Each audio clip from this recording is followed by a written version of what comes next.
Hey guys, welcome back to the channel. This is story about What If Naruto x Rias Part 1. Before I start, please do support for more amazing content and comments for Part 2. Do consider to subscribe my channel and share my video to your friends and check out the description as well. Let's start the video. Koa Academy can be described with an array of different words. That much is true, but the one word that encompasses what this academy was not was the simple word normal. Yes, Koa Academy was far from what regular people would call a normal school. Being an elite all-girls private school, whose recent change in administrations allowed boys to attend this all-prestigious school, Koa Academy became what many would call a paradise for men. How could it not be called a paradise? Majority of the female populace attending this most magnificent academy are beautiful without all doubt. The students' beauty ranges from above average, which by itself were not really that bad, to a level of awe-inspiring, dazzling, blinding beauty of goddess-like proportions unworthy for human eyes. Koa Academy was truly a paradise for all men, pervert and non-pervert alike. Well, at least a paradise for all but one of the few male students studying in this academy. A certain blue-eyed, whiskered, blonde-haired teen of average height yet muscular build, clad in Koa's academy black blazer over an orange shirt, which was matched by black pants and dark blue sneakers, who considered this school as hell. However, there was good reason for his madness. Actually, there was two. The first was the actual existence of the devils who reside within the school disguised as students. And the second? Well, it's too early for this shit, screamed the teen, who was running, or rather in his own words, tactically retreating as fast as he could from a vast approaching army of pubescent girls who dreamed of catching him, knocking him out, dragging him into a dark room, and then raping him to no ends, or at least that's what he thinks they would do when they catch up to him. Yes, this was how he lived his daily life, all thanks to the stupid tenant of his who knew was enjoying every waking moment of this torture. Stupid fox. He swore that massive hate increased the strength of his pheromones just for shit and giggles. Although unknown to him, it was actually his ever-cheerful smile along with his kind, helpful, and upbeat nature that melts the hearts of dozens of women in his wake, much to the hate of the male populace of this school. Now, for some this would be a rather good gift to have, but to him, who was never one to have a good relationship with human women in the past, having only a few who he remotely interacted with, one of which often beat him into a state of coma while the other was a stuttering mess every time they talked to each other, the gift was, in the words of his old friend Shikamaru, troublesome. Especially troublesome since it attracts no less than majority of the feminine population and rather happy men of Koa Academy. Yes, even the men wanted him, and that scared him to no ends. He wasn't afraid of the girls' parts, but he was rather conscious around them, often opting to minimize his reactions towards them for his and their sake, as he would not want to hurt them unintentionally. Which sadly had the opposite effect, as more pubescent girls flocked around him. Some even made a fan club running dedicated to worshipping and stalking him on a daily basis. He still shudders at the thought of being likened to his old friend and rival who had to deal with this crap. If this was part of the reason he flipped his shit and gone cuckoo in the head, then he couldn't really blame the Uchiha. Damn fangirls, especially the yaoi fangirls who brought it upon themselves to pair him up with his friend and fellow blonde Kiba, who ironically wasn't anything like the Kiba of his own world. Most of the girls even went as far as giving him and his friend Kiba titles like Koa Academy's two great gentlemen, in contrast to the two great ladies composed of their senpai Rias Gemri and Akino Himejima, or much to his horror giving them Seme and Yuke titles. Kiba's love of swords and rather friendly personality didn't help at all. However, being generally optimistic, the blonde did view this constant event of running for his life in a positive light. Well, for one, it helped him work out his cardio, and another, he also attracted a horde of men who always go after him for stealing the attention of their crushes, girlfriends, and even wives, which served as good workout for him and his taijutsu. Poor bastards really thought they actually had a chance of landing a hit on him, the great super devil shinobi extraordinaire Naruto Uzumaki. Yeah, he was a devil, though not a pure-blooded one like a certain crimson-haired beauty tea, but rather one of the low-class newly reincarnated devils created through the evil peace system implemented by the newer generation of devils to replenish the large amount of devils lost during the previous wars against the angels and the gods of heaven, those fallen from the grace of God. And finally the devils of the underworld, but that is a story for another time. Back to Naruto, the former #1 unpredictable ninja of Konohagakure turned devil, who was still in the midst of running away from a stampeding crowd of girls. Channeling as much of his power as he could muster within the soles of his feet, the teen came to a sharp turn around the corner of a school building. With only seconds to act, the devil shinobi jumped and hid in his new-found solace and salvation behind one of the several small bushes that lines the garden part of the school's courtyard. Just in the nick of time, as several groups of girls came running past the bushes where he was lucky enough to hide. Breathing rather heavily, the teen wiped a sweat dripping from his brow. God damn it. He started ignoring the shock of pain coursing through his body, an obvious consequence and punishment for devils who dare to utter the name of God. Stupid fangirls are way worse than the umbu. Even I can outrun those guys. Seriously, screw this, I'd rather fight insane Gaara all over again than have to run through another horde of these fangirls. He carefully took a peek from behind the bush, and saw that there were no signs of any fangirls. Stealthily the blonde exited his hiding spot. Thank God, he whispered as he once more suffered intense pain all over his body as result to muttering the name of God. Not that he minded it at all, because instead of cringing in pain or yelping in anger, the teen just smiled excitedly. Why? Because today was the day for his solo promotion exam. The day where there is a good chance of him advancing through the ranks of a low-class devil to that of a middle-class devil. Personally, he was all jittery and excited since it was like the Chunin exam all over again. Okay, now I just need to get to the clubroom. He's here! Shouted a feminine voice coming from one of my many fans, which was then followed by several Kai-ing. Shit! The blonde cursed as he made a mad dash towards one of the nearby school buildings as the sun continuously shined down upon him. Normally he would be glad to bask in the sun's glory, but stupid devil handicaps caused the light to weaken him to a certain extent. Truth be told, he could easily outrun this group of rabid fangirls if not for the small training weights strapped all over his body, and by small training weights he meant several magical weights that weighed no less than several tons on each of his limb and chest, because he really just had to piss off Sato-chan with one of his inconsiderate babbling when they were working on his body weights. Damn girl was more sadistic than that ankle woman she met back in the Chunin exams. Oh, and add to the fact that his beautiful king has banned him from using his chakra on school grounds because of his hobby of randomly pranking people. Especially those three pervs who reminded him of the Ero Sennin. Not that he hated that three, because like them he too admires the female body, not just to the unhealthy extent that those three show. He could still remember when he stole a bunch of women's underwear and pinned the blame of those three perverts who were caught red-handed with the stash of those lacy garments. Ha ha ha, good times.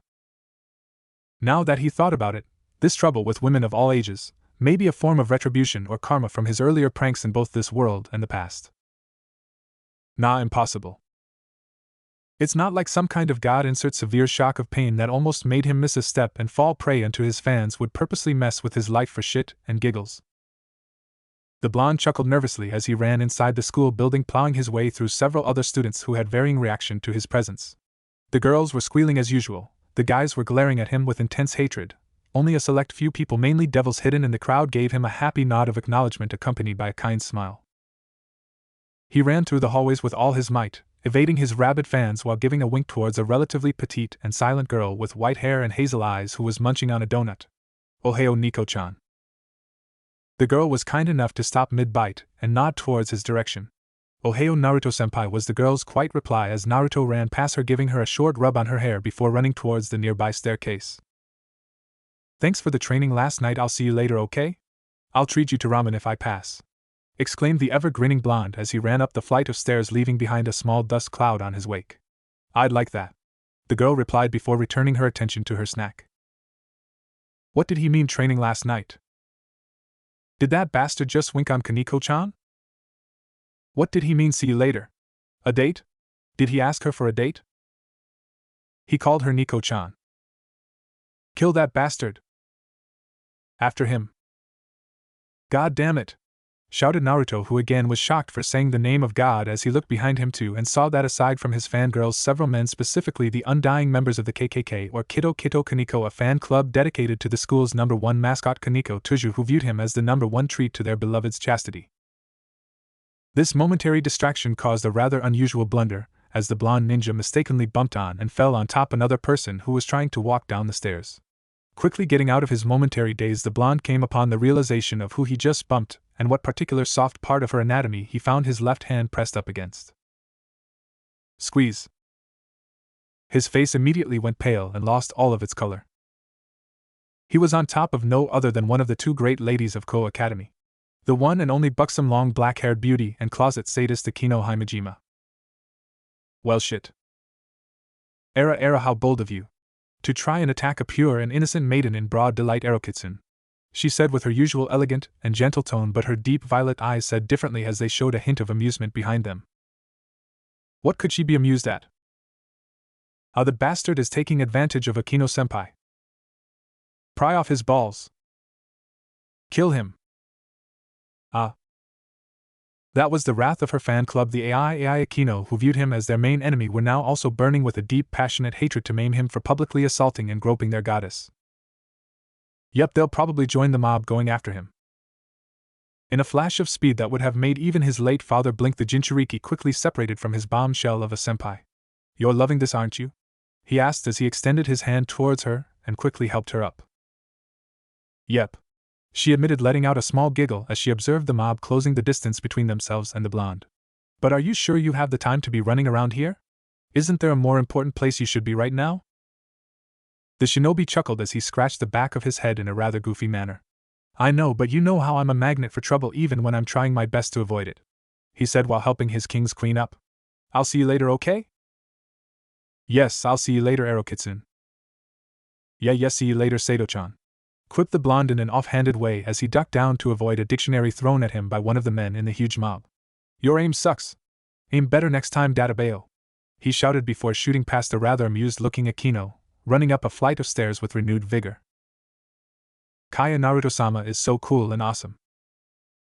Kill him, shouted the male populace as they started pelting the now laughing blonde who kept running away from the mob. They really had no chance catching up to him. He was already used to being chased by mobs who were definitely a few notches superior to this bunch.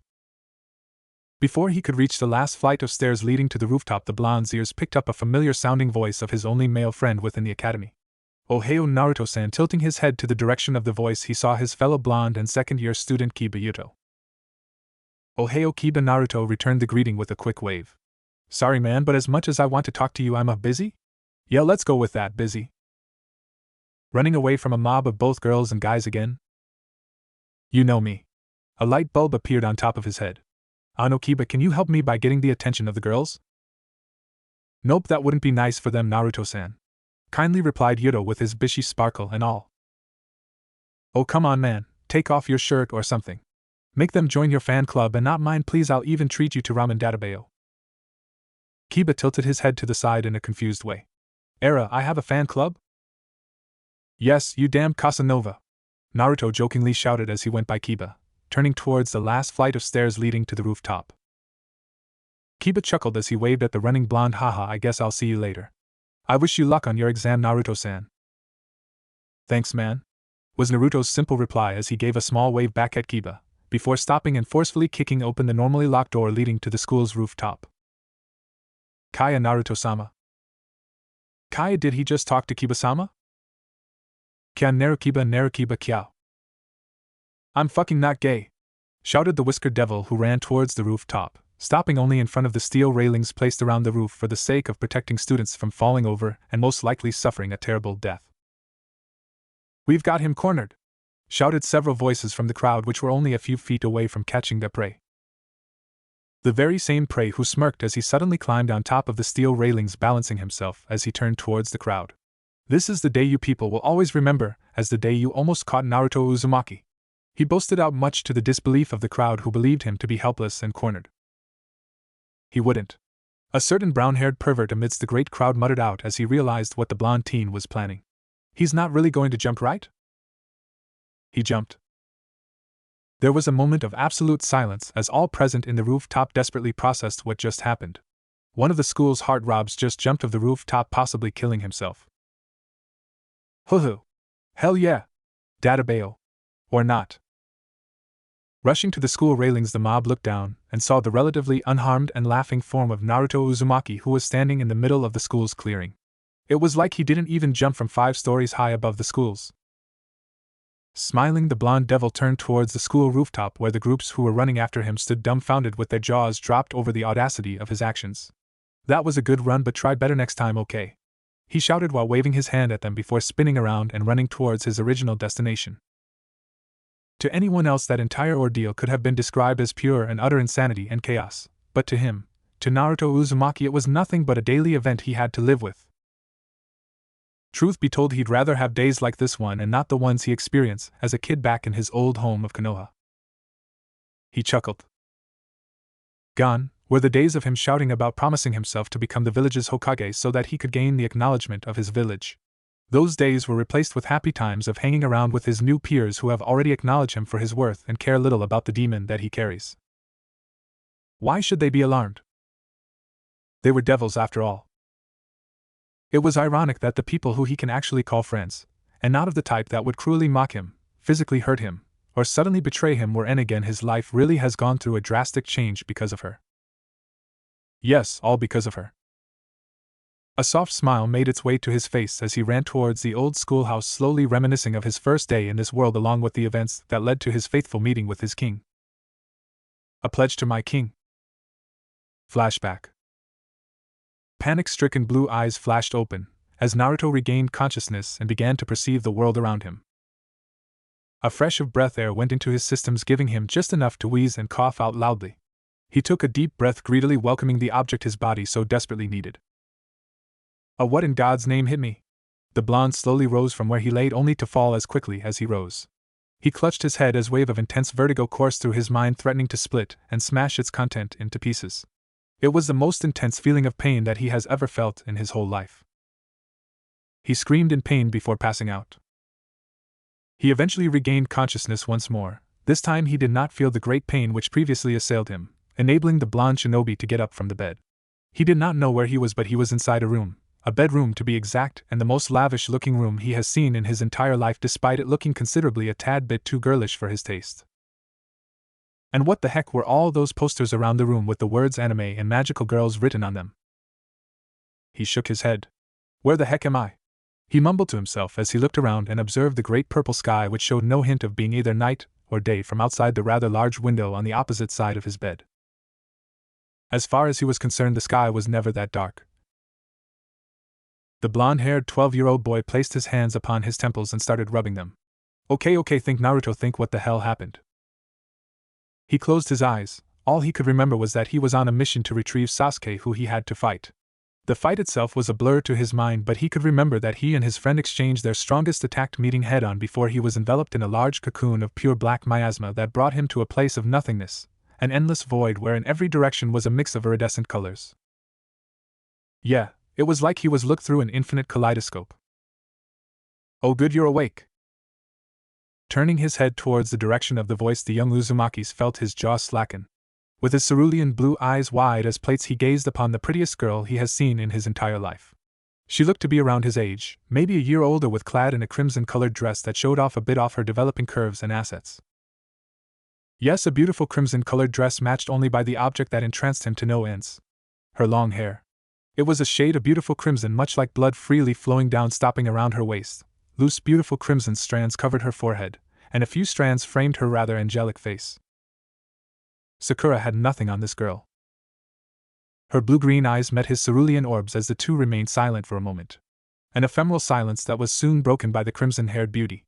Are you okay? Yurima, I'm well, damn, for the first time in his life he was speechless. The string of words that formed inside his mind couldn't even come out in a string of coherent words. She was that beautiful to his eyes. Realizing that speaking was rather futile, the blonde did what he thought was best to answer her question by simply nodding his head. That's good. She nodded proudly, her hands folded underneath her developing assets, pushing them upwards and making them stand out even more before puffing her chest out. If she was paying close attention to the blonde, then she would have definitely picked up on the massive blush on his face that almost matched the color of her hair. You know, it was really shocking when you just suddenly appeared out of nowhere. My friend here says you literally fell from the sky. Friend? Naruto thought as he finally managed to snap out of his self-induced trance. It was only then that he noticed another presence inside the room. Hiding shyly behind the crimsonette was a very petite white-haired girl who was most likely a few years younger than him. She was wearing a light blue dress that matched her hair, which had two long bangs going past her shoulders and several loose bangs hanging over her forehead. Oh, and she had two cat ears. He actually blinked a few times to make sure that he wasn't just seeing things, but after a few more blinks he indeed spotted two cat ears on the petite girl's head. Pointing at the girl behind the crimson-haired beauty, the blonde without any tact asked, "Are those cat ears?" The white-haired girl hid farther behind the crimsonette. "Yeah, you see, Kaneko-chan here is a yukai." Huh. Naruto mumbled out as he nodded dumbly. And by yukai you mean? Supernatural monsters often associated with Asian culture. Naruto had an unintelligible expression plastered on his face as his mind worked overdrive. Admittedly, he was far from being the brightest among the shinobi of Konoha, but he was smart enough to come up with a few conclusions on his own. 1.